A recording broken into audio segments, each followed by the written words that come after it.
Bonjour à toutes et à tous. Comme promis sur ma page Facebook, donc pas la page Émilie Tuto Crochet, mais la page de ma boutique, c'est la mercerie de la roseraie 90.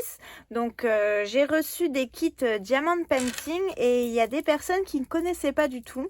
Donc je vous ai promis que je vous ferai une petite vidéo pour vous expliquer et pour vous montrer ce que c'est.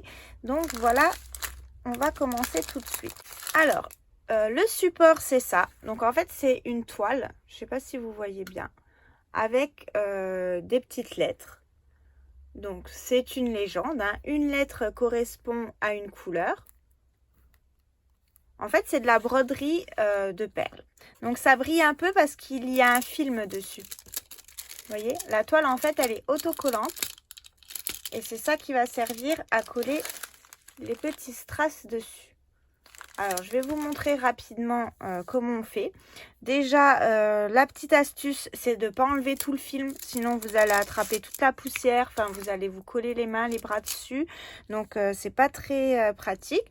Donc, moi, ce que je vous conseille, c'est de descendre le film comme ça au fur et à mesure que vous faites votre tableau. Et ensuite, vous le recouvrez, même s'il est déjà fait. Ensuite, plus vous allez descendre, plus vous enlevez le film. Et c'est seulement tout à la fin, une fois que vous avez fini votre tableau, que vous pouvez l'enlever entièrement. Donc ça, c'était pour la partie, la toile, hein, le tableau. Donc là, c'est un oiseau. Je ne sais pas si vous voyez bien, ça va donner ça une fois que ça sera fini. On ne voit pas bien avec le reflet. Voilà, donc c'est deux petits oiseaux sur une branche. Donc là, c'est un petit modèle, hein, c'est un 20 x 30. C'est seulement un modèle que j'ai d'exposition pour montrer aux personnes comment on fait. Les autres sont quand même un peu plus grands. Donc, ils sont tous pleins. Donc, quand je dis plein, ça veut dire que tout le cadre est entièrement à faire en broderie. Donc, ça s'appelle la broderie diamant. Parce que vous pouvez des fois en trouver où vous avez que les oiseaux, où le fond, il n'est pas à faire. Donc ça, c'était pour la partie toile. Ensuite, pour le matériel. Donc, vous avez plusieurs outils. Donc ça, c'est le petit stylet pour attraper les perles. Donc, vous voyez ici.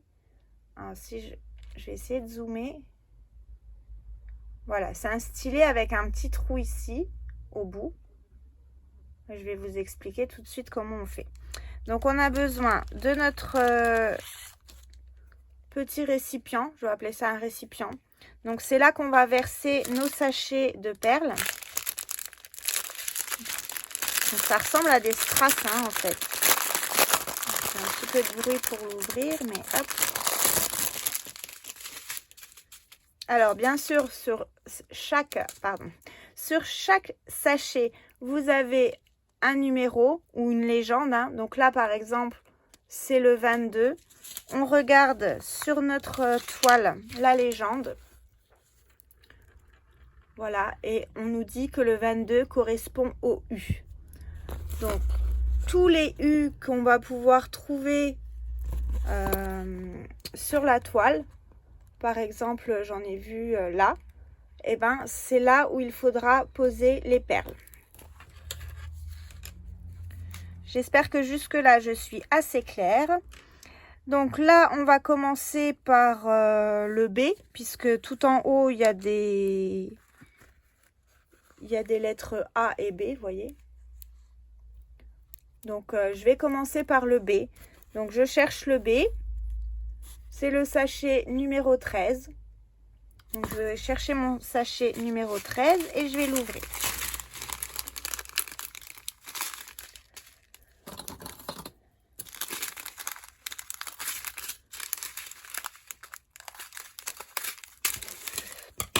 Voilà, donc le sachet numéro 13, c'est celui-ci. Donc, je l'ouvre Alors, un conseil, hein, vous en mettez un tout petit peu dedans, vous ouvrez pas tout le sachet parce que sinon après vous allez plus savoir quoi en faire. Donc si vous n'avez pas de boîte pour les ranger dedans, il faut des toutes petites boîtes comme ça en plastique ou alors des boîtes à couture avec plusieurs compartiments. J'avoue que des fois ça se mélange, il faut vraiment qu'ils soient bien fermés les compartiments.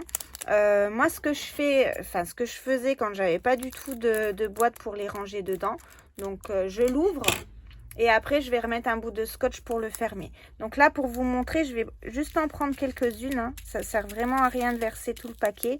Et puis aussi comme ça ça prend du temps à faire.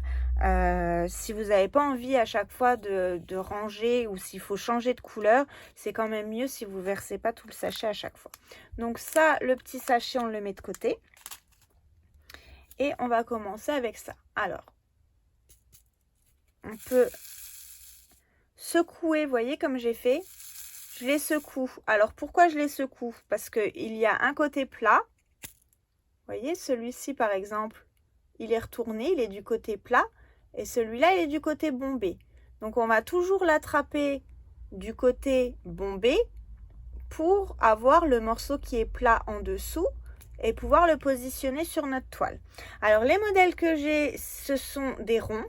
Il en existe aussi des carrés, en sachant que c'est plus compliqué à disposer quand ils sont carrés parce qu'il faut vraiment bien les aligner, alors que quand ils sont ronds, c'est quand même un peu plus simple. Donc ça, c'est pour la partie petite perle. Donc on va faire attention quand on les attrape à ce qu'on ait bien la partie plate qui soit au-dessous. Et ensuite, on a besoin de ce petit carré rose. Alors, qu'est-ce que c'est? C'est de la colle, tout simplement. Du moins, c'est de la gomme. Alors, pourquoi on a besoin de cette gomme? Pour attraper tout simplement notre petite perle. Parce que si je fais comme ça, vous voyez, il n'y a rien qui vient. Il faut que l'embout soit un tout petit peu collant pour qu'on puisse, hop, simplement en pressant, attraper une perle.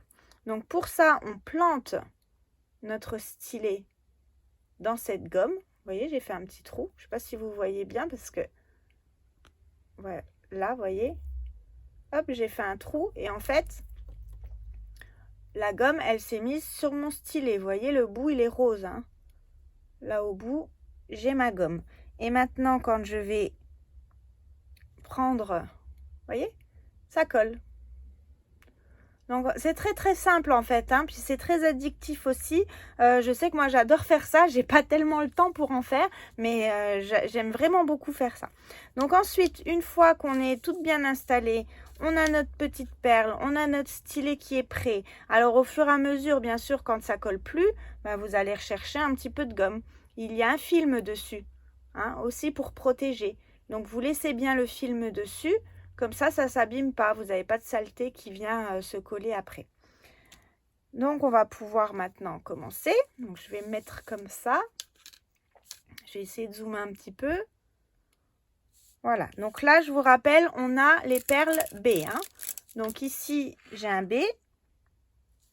Je vais essayer de me mettre comme ça pour ne pas mettre ma main devant la caméra. Hop, vous voyez, j'ai collé ma petite perle. Allez, hop, j'en attrape une autre. Je l'ai au bout de mon stylet et hop, sur le B à côté.